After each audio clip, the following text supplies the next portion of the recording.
Thank you very much. Precious members and my dear friends. Now I would like to have kind of a discussion more than reading the paper. I want to emphasize on some facts, how different institutions treat women. So I would like to compare how Theravāda treats women and how Vajrayāna treat women. So in that case, I think Dr. Daminda Porage spoke many things about Bhikkhuni ordination. Still, Bhikkhuni ordination is kind of a dream in Sri Lanka, because I know that my personal point of view is that I feel like it's just to maintain the hierarchy, male hierarchy. That is how I feel. I don't know whether you will agree with me, right? So because no one can argue why you do, you cannot give a reasonable reason why you treat women like that. I don't think that anyone has confidence to answer that, right? So because Buddha was more like, he actually, that you call a radical import. He introduced Bhikkhuni order in the world. But later on, it declined and it vanished. So after that, in order to maintain the male hierarchy, they actually faded this, right? So that is how I feel. So my paper is basically on that. So I will read some of the paragraphs. I don't want to read about the history of Bhikkhuni Sasana in the world, because Dr. Porage spoke many things about that. So in my paper I have mentioned that the society's perception of the women's role is still, in most of the Asian countries, still in the same status, right? And mostly women actually do not know that they are discriminated. Especially a country like Sri Lanka, they have already accepted the status which they are given. But I don't agree with that. They are discriminated, but they don't know that they are discriminated. So one example is Bhikkhuni order. Why they cannot introduce the Bhikkhuni order again? As Dr. Porage discussed about Bhoya Karma, according to Buddha, the Vinaya, that it should be done with Bhikkhuni, Bhikkhu, Bhikkhuni, Upasaka, Upasika, all the 4 sectors. But Bhikkhunis are absent, Bhikkhunis are not there.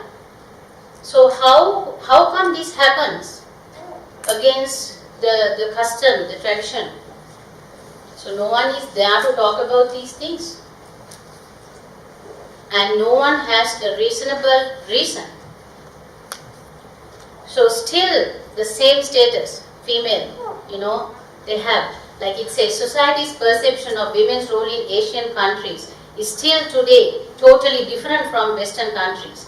The existing perception is very much influential on the practitioners and their opportunity to practice Buddhism. So I would like to take this an opportunity to compare and contrast the role of women in Theravāda Buddhism and Vajrayāna Buddhism. In this context, I don't think it is worthwhile spending time in describing the historical background of formation of Theravāda and Vajrayāna Buddhism. A typical Asian woman spends her youth serving and obeying her parents, her middle years serving and obeying her husband and his parents, and her old age serving and obeying her grown children. Women are seldom allowed to make their own decisions. They are told what to do and what not to do by men. Sri Lanka is one of the best examples for a Theravāda Buddhist country. I would like to compare the Buddhist background for a woman in Sri Lanka with the status given for a woman in Vajrayāna Buddhism. According to Buddhist scriptures, the order of Bhikkhunis was first created by Buddha at the specific request of his foster mother, Mahaprajapati Gautami. So I think all other facts already introduced by Dr. Davinder Porage. So, I would like to take two other points. What is happening in Sri Lanka? When you take the Bodhi tree, sacred Bodhi tree, right? So we know that it's a known fact that Sanghavita Bhikkhuni brought the sapling of Bodhi tree to Sri Lanka. She could, she could hold it and she could bring it to Sri Lanka, with a very good heart, and it was accepted by the king at that time, and it was planted in Anuradhapura, the kingdom. Now, when you go there, you can see the landscape. The topmost layer is for the sacred Bodhi tree, and then another layer for the lay people to sit and worship, right? So, they don't allow women to go to the topmost layer, right? They say no women there. No women, but only male can go, right? So, but not all the time. Not all the time. But, it depends. Sometimes it depends. So, I exactly don't understand why, because of what reason these things are happening. Right? So, this is a small description about this. And the second point, we know that the sacred tooth relic was brought by Hemamala, okay, a princess. So she hid it inside her hair and walked all the way from there, right? So she brought it to the country. So they accepted and they built a palace to keep the holy tooth relic. So after all, the monks got hold all the responsibilities of rituals you do for the holy tooth relic, and women were, kept aside. They can't give certain services to the temple. They cannot enter.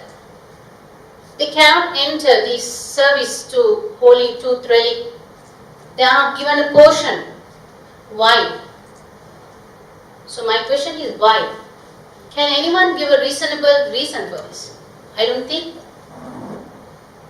So these two are very simple, examples in Sri Lanka. So that is why I am telling discrimination is there, but most of them, they don't know that they are discriminated. Right? So that is it. So and then I will read this part about why monks are not giving bhikkhuni order. Right? This is my personal view. I argue that traditional ordination was merely a custom which was introduced to encourage institutional stability. The Buddha preached only about the monastic life, but he did not detail about the customs or traditions of ordination.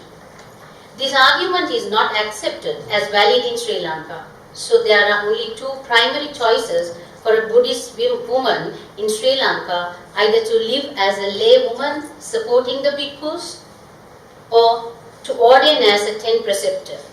In this social settlement, the revival of the defunct bhikkhuni order has become anathema to Sri Lanka. Now we have 10 preceptors. They wear the same color like the robe. But people know that there are 10 preceptors, but it doesn't give kind of a big idea about these nuns, because on full moon days, as in Thailand I have heard we call it Buddha Day, full moon day. We also have in Sri Lanka. So lay people can observe 10 precepts.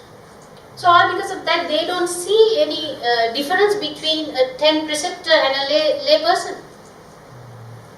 So totally there is a discrimination. For a nun to survive in Sri Lanka, they have to struggle. They have to struggle. Now, but luckily, we have certain, actually we should say certain organizations, certain venerables who really support this bhikkhuni order. So they have given bhikkhuni ordination and also high ordination.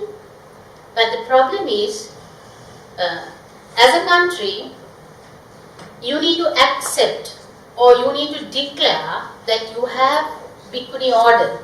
Now Sri Lanka, along with the Mahanayaka Theros and the government, they should declare that we have established Bhikkhuni order. Until that, whatever you do, you cannot change the mindset of people. Yes.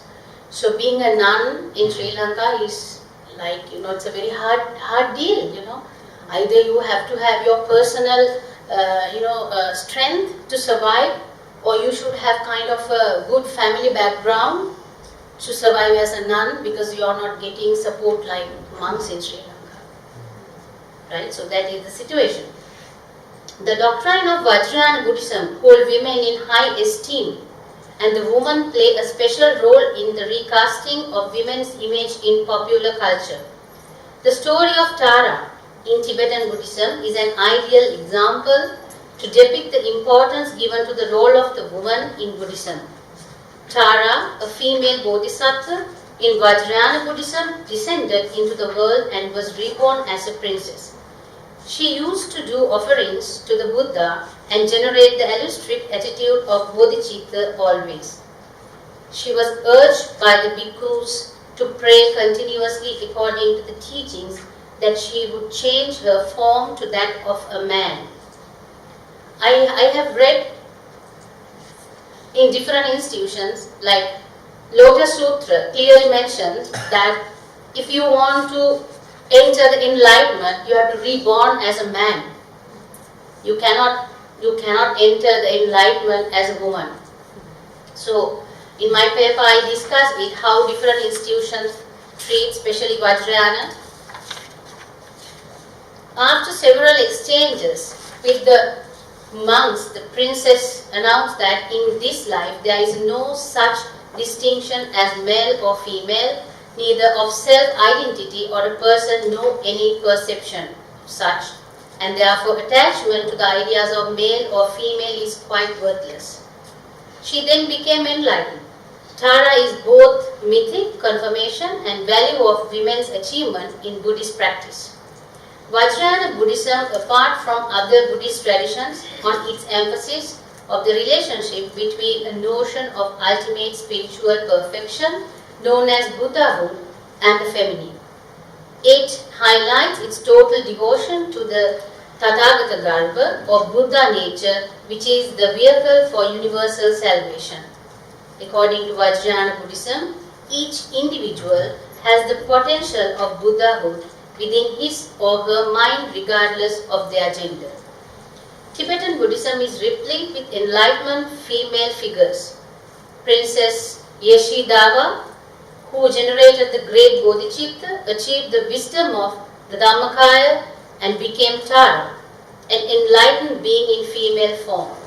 Another respected female religious practitioner is Jingmet Surenjab from Koort province. She is regarded as Green Tara, a popular bodhisattva associated with healing and protection, who is one of 20 of Taras in Tibetan Buddhism. Mother Tara, Mechking Legzen, is another Tara who was recognized by a renowned Lama as an emanation of White Tara. Many such examples of the feminine embodiment of wisdom exist in Buddhism are a huge blow to the inherent gender bias attitude in Theravāda Buddhism. Tara is one such great example of a female Buddha who is being widely worshipped. Chulavagga is one early Buddhist text of the Vinaya Pitaka of the Pali Canon, contains statements from Gautama Buddha, speaking to the fact that a woman can attain enlightenment, but in Bahudutrika Sutta clearly states that there could never be a female Buddha. According to Theravāda Buddhism, Bodhisattva can be a man, any animal, or a serpent, but is never a woman. When the aspiration to Buddhahood has been made by a Buddha and confirms it, the particular living being will never reborn as a female. According to Theravāda Buddhism, being born as a female is due to bad karma. Tantra denotes esoteric traditions of Hinduism and Buddhism that developed together most likely in the middle of first millennium Vajrayāna, Mantrayāna, Esoteric Buddhism and Tantric Buddhism refer to the various Buddhist traditions of Tantra. Vajrayogini is a Tantric Buddhist female, Buddha and Dakini, which is a type of spirit in Vajrayāna Buddhism, appears in Buddhist refuge formula known as the three roots. Her essence is great passion, which is free from selfishness, just 1 minute, and illusion. Her spirit works for the well-being of others and for the destruction of ego cleaning. Vajrayogini provides the way to transform people with strong passion into enlightened virtues. Janana Dakini Simhamukha is a higher meditation deity who is both wrathful and female and concerned as the wisdom goddess. She functions as a yidam or meditation deity who avert and repulse psychic attack that may assault the practitioner. Tantric Buddhism embraces the relationship between a male divine principle and a female divine principle, while Vajrayāna Buddhism highlights its total devotion to the Tathagata Garbha or Buddha nature. The Vajrayāna teachings practice gender equality or even prioritize the status of women and also embrace every conceivable kind of lifestyle as spiritual practice in itself. It is not that the Buddha inaugurated a campaign for the liberation of womanhood, but he did succeed in creating a minor stir against Brahman dogma and superstition. He condemned the caste structure dominated by the Brahman, excessive ritualism and sacrifice. He practiced on salvation by one's own effort, presupposes the spiritual equality of all beings, male and female. The whole community of Buddhist women lost a great man who had courage and rebellious spirit to declare a way of life that placed woman on a level of near equality to man, which is totally against the exclusive supremacy of the male. Thank you very much.